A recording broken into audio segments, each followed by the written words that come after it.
बस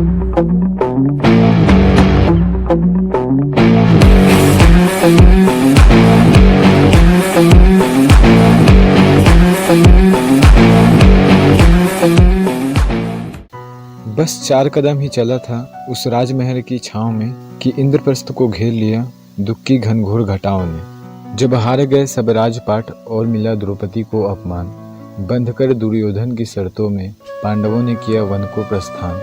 खत्म हुआ अज्ञातवास, पांडवों ने किया लौटने का प्रयास। आड़े आया दुर्योधन का अहंकार, किया इंद्रप्रस्थ देने से इनकार। काल चक्र था जिसकी मुट्ठी में, केशव ने सब लिया था जान। कि अब दूर नहीं है कुरुक्षेत्र, तय था सजना रण का मैदान। परंतु कौरवों को विनाश से बचाने केशव पहुंचे शांति का पाठ पढ़ाने। पर त्याग न सका अपना अभिमान, किया दुर्योधन ने प्रभु का अपमान। क्रोध में आकर तब बोले भगवान, अब बचा सको तो बचा लो अपना प्राण। फिर भारतवर्ष में उठा एक तूफान, चली सेनाएं नापने जंग का मैदान। छिड़ गया उस युग का महासंग्राम, जो टल सकता था देकर सिर्फ 5 ग्राम। बह रही थी केवल लहू की धारा, ना कोई अंत था जिसका ना कोई किनारा। तलवार तीर गदा भाले से होता था मनुष्यों का स्वागत, सबों का लग जाता था मेरा होती थी गिद्धों की दावत। जिसके शंख बजाने भर से कांपने लगता दुश्मन था, उस युग में एक से बड़े एक थे योद्धा। पर अर्जुन तो आखिर अर्जुन था, पर अर्जुन तो आखिर अर्जुन था।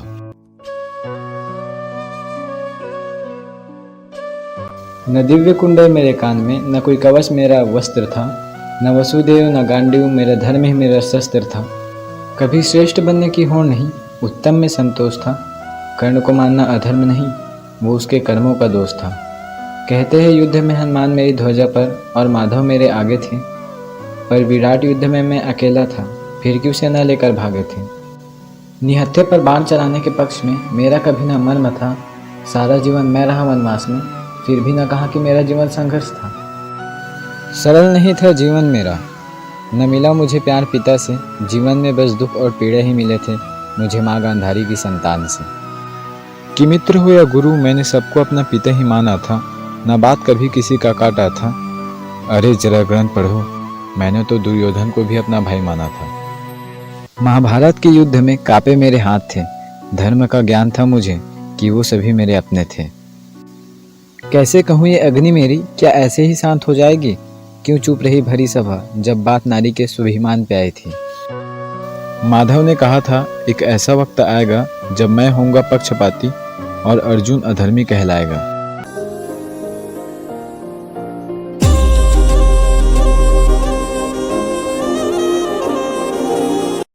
पवन देव का अंश था जिसमें 10,000 हाथियों का बल था उसमें।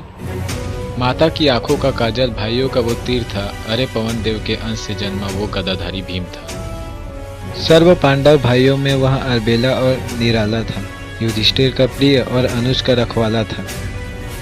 बड़े बड़े सुरवीरों को सर से उठा के पटकता था। यही कारण था कि वो दुर्योधन को बड़ा खटकता था। धोखे से उसको विष दिया, वह विष भी बड़ा क्रूर था। अरे बाहुबल से संपन्न भीम को ना कभी गुरूर था। दुर्योधन ने विष देकर फेंक दिया भीम को नागों की गहरी खाई में। फिर मदहोश अवस्था में वह पहुंचा नागों के प्रदेश में। किया सफाया नागों का उन्हीं के देश में। दुराचारी कीचक का वध करके पांचाली को बचाया था उसने। प्रतिशोध और अपना प्रण पूरा करने के लिए महाभारत के युद्ध में विध्वंस मचाया था उसने। अधर्मी जरासंध को मरयुद्ध में परास्त कर निर्दोष राजाओं को बचाया था जिसने। तब जाकर इंद्रप्रस्थ का राजसूय यज्ञ कराया था उसने। फिर युद्ध हुआ दुर्योधन संग, विजय ध्वज उसने लहराया था। जंघा तोड़कर उस अधर्मी की युद्ध का अंत कराया था। अरे विशाल हृदय था उस भीम का, यह साबित भी उसने करके दिखाया था। जब भाई के प्राण बचाने हेतु अपने पुत्र का बलिदान कराया था। वीरों में वीर था, गदा मल्लयुद्ध श्रेष्ठ था सब में। अजय अपराजित योद्धा था वो अपने युग में, हारा नहीं कभी किसी युद्ध में।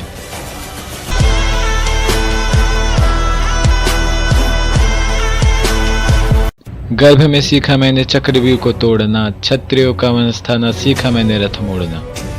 16 वर्ष की आयु में मैं रण में था गया, यूं ही नहीं अभिमन्यु सर्वश्रेष्ठ कहलाया।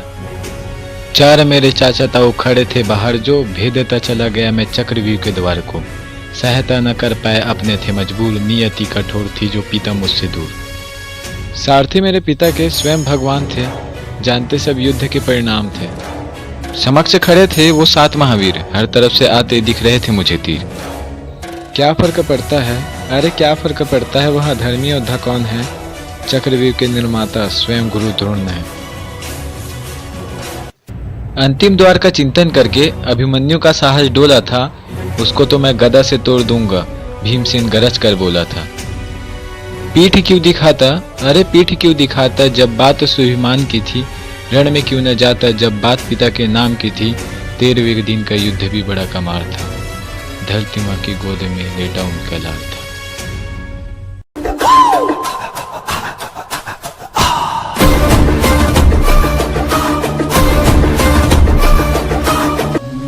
भीष्म के अन्याय खिलाफ मेरा यह आह्वान है, देखो तो बुद्धि के आगे कौन कितना बलवान है। मेरे पूरे परिवार को निर्दयता से मार दिया, खुद मृत्यु से तड़पे और मुझे जीवन का भार दिया। भोली बहन गांधारी को अंधे मूर्ख से बांध दिया, कौरव वंश का नाश हो ये अब मैंने ठान लिया। कौरव और पांडव दोनों ही शत्रु हैं मेरे, आपस में लड़वाकर मारूंगा यही सामने तेरे। न चलाऊंगा शस्त्र गदा, न तलवार न तीर, मेरे शस्त्र ये पासे हैं, मैं हूं बस बुद्धिवीर। न कोई वरदान रोक सकेगा मुझे, न किसी का क्रोध, कुरुकुल से लूंगा मैं पल पल का प्रतिशोध।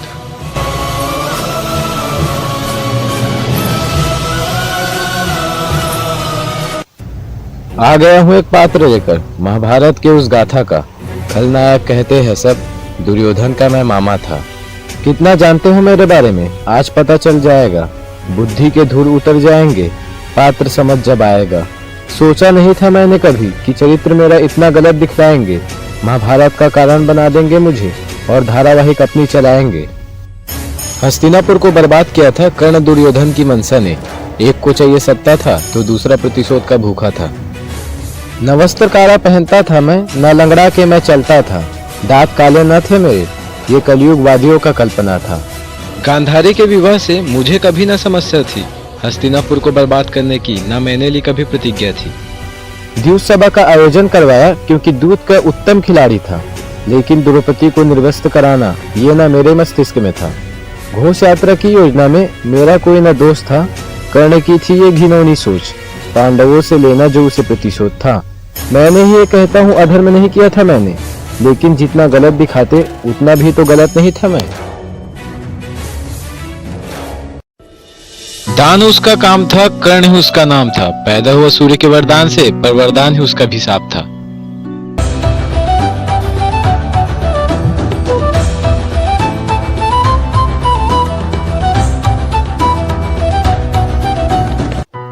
भाल मेरा सूर्य सा तेजमय वर्ण है, राधा माँ का लाडला नाम मेरा कर्ण है। शौर्य मेरा वीरभद्र सा पांडवों का भाई था, बाहुबल के समक्ष मेरे महाबली जरासंध धाराशायी था। धर्म क्या अधर्म क्या सबको मैं बताता हूँ, अपने जन्म से लेकर मृत्यु तक की गाथा तुम्हें सुनाता हूँ। कि जन्म लेते ही कर्ण को आंचल मिला था जल का, कहाँ पता था उत्तर देना होगा नियति के इस छल का। ऋषि दुर्वासा से दिव्य मंत्र पाकर माता कुंती प्रसन्न हुई, अधीरता में पिता भास्कर का ध्यान किया और पुत्र पाकर वह धन्य हुई। माता कुंती की गोद में मैंने केवल कुछ वक्त ही गुजारा था, कैसा अद्भुत सा क्षण था वो जब मेरी जननी ने मुझे निहारा था। अपने प्यारे पुत्र के भविष्य का मैया को स्मरण हो आया था, तभी अपने आंखों में अश्रु भर के मुझे गंगा मैया में बहाया था। अरे मुझे गंगा मैया को सौंपने का हर जन्म में मेरी मैया को अधिकार है, और जो मेरी जननी को अपशब्द कहे ऐसे प्रशंसक पर धिक्कार है, ऐसे प्रशंसक पर धिक्कार है। अरे अधिरथ बाबा और राधे माँ गंगा से पाकर मुझको हुए खुशहाल थे, वे केवल कृष्ण और कर्ण थे जो दो मैया के लाल थे। उसने सोचा कुरुवंश को अपना कौशल दिखलाऊंगा, निज संसार को अपने शौर्य से परिचय करवाऊंगा। मगर तभी सभा में एक आंधी सी आई, योग्यता को निगल गई जात पात की खाई। बड़े बड़े कांटे मेरी आत्मा में घुसकर मुझको सता रहे, अरे मेरे सबसे पहले गुरु द्रोण को लोग अहंकारी बता रहे। मेरे गुरु द्रोण को गाली दे कोई, ये मुझे कभी नहीं भाया था, उसी परम पूज्य गुरु ने मुझे धनुष पकड़ना सिखाया था। जब युद्ध मैं करता था तो नवग्रह रुक जाते थे, स्वयं नभ में पिता भास्कर मेरे तीरों से छुप जाते थे। गुरु परशुराम का श्राप हम सबको ये सिखाता है, छल और असत्य से प्राप्त ज्ञान कभी काम नहीं आता है। मन ही मन प्रसन्न था कि श्रेष्ठ मैं बन जाऊंगा, इंद्र की वासवी शक्ति उसके अंश पर चलाऊंगा। पर संसार की नियति धर्म के हाथ आनी थी और वासवी शक्ति मुझे पुत्र समान घटोत्कच पर चलानी थी। जातिवाद नहीं था तब, सामर्थ्य अनुसार मनुष्य चुनता अपना वर्ण था। संघर्ष तो केवल इतना था कि अधर्म से घिर चुका कर्ण था। अरे सनातन इतिहास में बेवजह जातिवाद की टूटी क्यों मिलाते हो? मुझसे तो चलो भूल हुई, तुम क्यों अधर्म से जुड़ जाते हो? महाभारत सिर्फ काव्य नहीं, रिश्तों की गरिमा और जीवन का ये सार है। धर्म अधर्म की पराकाष्ठा देखो, ज्ञान भरा इसमें अपार है।